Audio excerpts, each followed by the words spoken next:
इंसान के जीवन में एक सवाल हमेशा बना रहता है, भाग्य बड़ा या कर्म। दोनों अपनी जगह पे सही है कि कर्म से ना कहूँ मैं, कर्म की जगह मैं कहूँ मेहनत से अगर इंसान चलता रहे, ईमानदारी से चलता रहे तो वह अपना भाग्य खुद लिख देता है। और अगर भाग्य साथ दे तो उसे मेहनत में भी बहुत अधिक मेहनत तो करनी पड़ेगी, कर्म तो करना पड़ेगा, लेकिन उसमें भी बहुत अधिक एफर्ट नहीं लगाने पड़ेंगे। थोड़ी मेहनत में ही, थोड़े कर्म में ही काम चल जाएगा। तो ये दोनों है ना, एक दूसरे के पूरक हो जाते हैं। बात मैंने कर्म की और भाग्य की ही क्योंकि आने वाले 4 माह में 4 ग्रहों के बदलाव हैं और ये चारों ही ग्रह बहुत बहुत महत्वपूर्ण है। अंतिम 4 माह बचे हैं और ये ग्रहों की जो चौकड़ी है इसी के प्रभाव आपको देखने को मिलेंगे। नमस्कार मित्रों, मैं भानु प्रकाश शर्मा, एस्ट्रो भानु शर्मा चैनल में आपका हार्दिक अभिनंदन करता हूँ। कन्या राशि वाले जातकों के लिए बात करें कि शनिदेव क्या प्रभाव लाएंगे। बृहस्पति, राहु और केतु ग्रह है, ये 4 ग्रह है। शनि की मैं पहले बात करूंगा। शनि देव वक्र अवस्था में चल रहे हैं, लेकिन वक्र अवस्था में भी आपको प्रभाव निरंतर और निरंतर देते चले जाएंगे। शनि देव पे थोड़ी सी दृष्टि अपन डालें कि शनिदेव के क्या क्या बदलाव है। शनिदेव जो है वह 4 अक्टूबर को पूर्वा भाद्रपद नक्षत्र में होंगे। मैं 4 महीनों की बात कर रहा हूँ, सितंबर, अक्टूबर, नवंबर और दिसंबर की। तो 4 अक्टूबर को पूर्वा भाद्रपद नक्षत्र में होंगे और पूर्वा भाद्रपद नक्षत्र खुद बृहस्पति ग्रह का नक्षत्र है और बृहस्पति ग्रह केंद्र में बैठा है, शनि ग्रह केंद्र में बैठा है।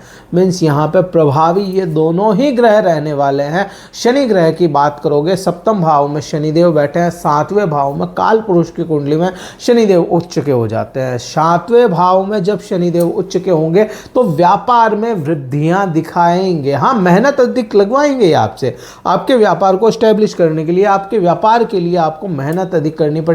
आपको अपने पार्टनर के लिए मेहनत अधिक करनी पड़ेगी, आपको अपने पति पत्नी के लिए भी मेहनत अधिक करनी पड़ेगी। उनको रिझाना भी पड़ेगा कई मामलों में, उनको कई मामलों में मनाना भी पड़ेगा, लेकिन हाँ, फायदा पूरा देते हुए नजर आएंगे। यहां से मैं बात करूं, शनिदेव के एस्पेक्ट जो है वो बहुत महत्वपूर्ण होता है। शनिदेव का जो तीसरा एस्पेक्ट होता है, 3, 7 और 10, ये दृष्टियां शनिदेव की होती है। जब यहाँ पे शनिदेव तीसरी दृष्टि की मैं बात करता हूं तो 1, 2 और 3 भाग्य पे जाती है। भाग्य की मैं बात कर रहा था, जब आपका पंचमेश 5वें भाव का स्वामी आपके भाग्य को देखेगा तो 100% उसमें वृद्धियां तो देगा ही देगा।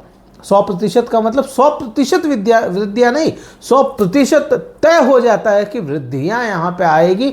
मीन्स यहाँ पे वृद्धियां अपने को देखने को मिलेगी। हाँ, यहाँ पे शनिदेव थोड़े से स्लो जरूर होते हैं, लेकिन हाँ, ये 4 महीनों की जो बात कर रहे हैं यहाँ पे भाग्य का साथ, भाग्य का सपोर्ट मिलेगा।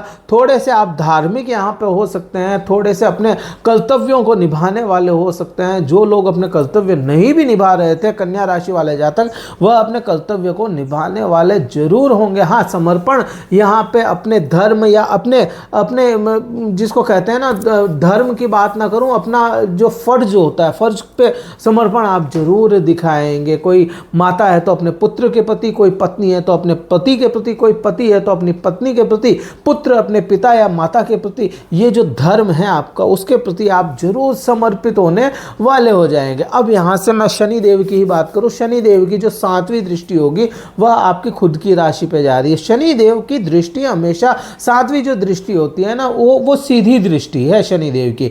यहाँ पे शनि आपको समर्पण मांगते हैं। किस चीज में समर्पण मांगते हैं शनिदेव? आपके धर्म के प्रति, आपके करियर के प्रति, आपको खुद को ही समर्पित चाहते हैं शनिदेव। अपने कर्मों को लेकर के, आप जो भी कर्म कर रहे हैं, आप अपना बिहेवियर जो कर रहे हैं वो ठीक होना चाहिए।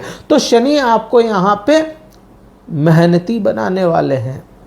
कन्या राशि वाले जातक वैसे भी बहुत ज़्यादा आलसी किस्म के नहीं होते, मेहनती होते हैं, नो डाउट मेहनती होते हैं, तो मेहनती आप बिल्कुल यहाँ पे बनने वाले हैं।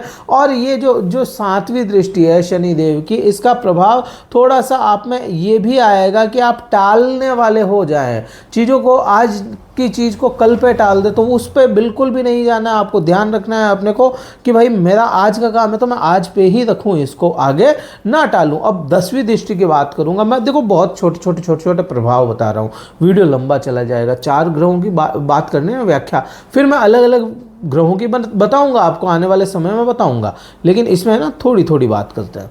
अब यहाँ से अपन बात करें शनि देव की जो 10वीं दृष्टि है, शनि की 10वीं दृष्टि कहाँ जाएगी? आपके चतुर्थ भाव पर, और चतुर्थ भाव के लिए तो सब कुछ दौड़ रहे हैं इंसान, सुखों के लिए, तो ये सुखों का भाव है। अब शनि का यहाँ पे एस्पेक्ट जो होगा वह क्या प्रभाव लाएगा? ना केवल शनि का, यहाँ पे केतु का भी एस्पेक्ट है, और यहीं पे आप देखोगे बृहस्पति का भी एस्पेक्ट है। अब बृहस्पति की खुद की राशि है, तो वृद्धियां तो अपने को मिलती है, लेकिन वृद्धियां थोड़ी देरी से है, ये शनि दर्शाते हैं। केतु का प्रभाव क्या होगा? किसी न किसी तरह का कॉम्प्रोमाइज, गाड़ी, मकान, प्रॉपर्टी, आपका भौतिक सुख यहाँ से देखा जाता है, आपके ऑर्नामेंट्स यहाँ पे देखे जाते हैं, आपके यहीं पर आपका माता का सुख भी देखा जाता है। तो माता के स्वास्थ्य में थोड़ी सी कमजोरी अपने को समझ में जरूर आती है। माता के ऊपर आपको खर्च करना पड़ सकता है पैसा, आपको उनके स्वास्थ्य के लिए, या आपको उन्हीं के लिए कुछ गिफ्ट वगैरह खरीदना पड़ने की आवश्यकता हो सकती है, तो वो चीज़ हो गई। अब यहाँ पे ऑर्नामेंट्स आप बनाते हुए नजर आओगे, ऑर्नामेंट्स की भूख बढ़ेगी, जो स्त्रियां उनको तो विशेष हो जाता है, और पुरुषों के लिए नए नए गैजेट्स खरीदने की भूख बढ़ने वाली है, क्योंकि बृहस्पति यहाँ पे देख रहे हैं और वृद्धियां हैं यहाँ पे, तो इसके प्रभाव अधिक आपको देखने को मिलेंगे। कहीं से कहीं तक बुरा नहीं है शनि का जो है। अब यहाँ पे बात करेंगे राहु और बृहस्पति की। राहु ग्रह कहाँ पे विराजमान है? राहु ग्रह आपके 6ठे भाव में। 6ठे भाव में राहु क्या हो जाता है? शत्रु अंता बन जाता है। यहाँ पे यह रोग ऋण शत्रुओं का नाश करने वाला हो जाता है, किसी भी प्रकार की दुर्घटना से बचाने वाला हो जाता है। किसी भी प्रकार की राजनीति आपके कर्म पे चल रही थी या आपके ऑफिस में चल रही थी, आप जो भी काम करते हैं वहां पे अगर राजनीति चल रही थी, तो वहां पे उस राजनीति को कंट्रोल करने वाला यह राहु बन जाता है। तो अपने को यहां से अच्छे प्रभाव इसके मिलते हैं। अब यहीं पे बृहस्पति की भी दृष्टि है, 9वीं दृष्टि। अब ये जो बृहस्पति की जो 9वीं दृष्टि होगी, देखिए आपके लिए क्या है,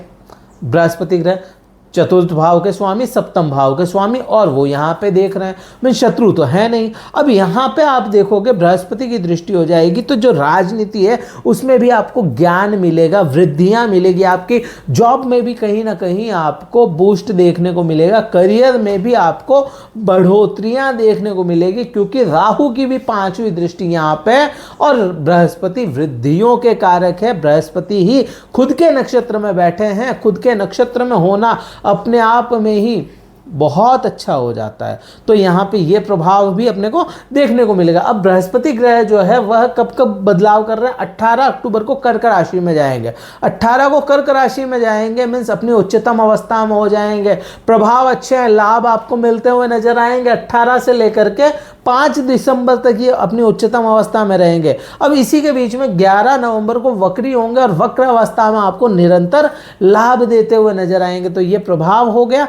फिर अपन बात करें बृहस्पति का जो 5वां एस्पेक्ट है और राहु का 9वां एस्पेक्ट है, वो आपके कहाँ जाएगा? 2nd हाउस पे जाएगा।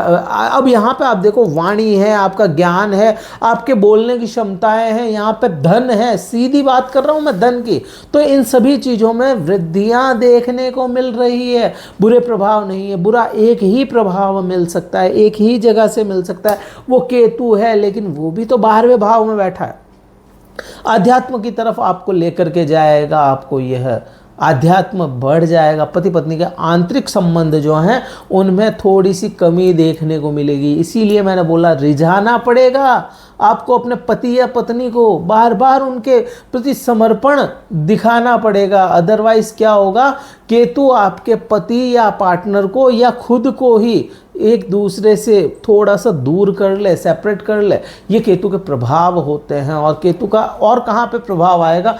देखिए 5वीं दृष्टि में बृहस्पति का पूरा प्रभाव है, 7वीं में राहु काम कर रहा है। केतु यहाँ पे 8वीं दृष्टि आपको है ना कहीं धर्म से जोड़ेगा, कहीं ना कहीं ये केतु जो होगा अकल्ट साइंस से जोड़ेगा, कहीं ना कहीं रहस्यों से जोड़ देगा। तो आपको केतु के लिए ही मेन उपाय करना चाहिए। केतु के लिए उपाय क्या है? मेडिटेशन करना, प्रकृति से जुड़ना, अपने एंसेस्टर्स की सेवा करना। सेवा मीन्स कि उनको याद करते रहें, अपने बुजुर्गों की सेवा करें। ये केतु का उपाय है और ये आपको करना चाहिए। वीडियो में मैंने बहुत कुछ बताया और वीडियो बहुत लंबा हो गया। वीडियो कहीं ठीक लगा हो ये लाइक कीजिएगा, शेयर कीजिएगा, सब्सक्राइब जरूर कीजिएगा चैनल को। और अगर कुंडली विश्लेषण करवाना चाहते हैं, जानना चाहते हैं आने वाले समय में आपके साथ क्या हो सकता है या क्या संभावनाएं बनी हुई है, क्योंकि संभावना बहुत बड़ा शब्द है, तो डिस्क्रिप्शन में कार्यालय के नंबर दिए गए हैं। व्हाट्सअप मैसेज द्वारा संपर्क करके अपना स्लॉट बुक करवा के फिर मुझसे बात कर सकते हैं। इस वीडियो में इतना ही था। जय हिंद, वंदे मातरम, भारत माता की जय।